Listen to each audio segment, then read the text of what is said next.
সন্ধে বেলা পাড়ার মোড়ে ফুচকাওয়ালা ওয়েট করে, দল বাঁধে সব শ্রীমতীরা শাল পাতাটা হাতে ধরে। রাস্তা দিয়ে যাচ্ছে যারা এদিক ওদিক তাকিয়ে মরে, নজর সবার এক জায়গাতেই, ফুচকা তখন নায়ক সাজে।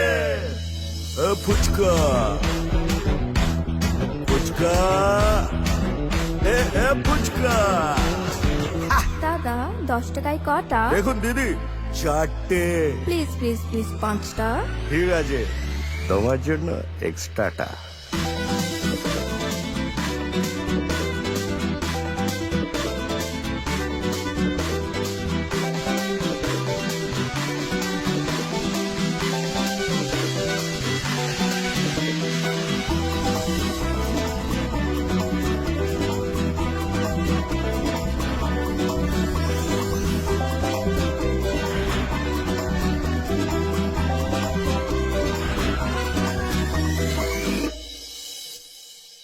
মন ভালো হোক বা খারাপ, ফুচকাই ডাক্তার।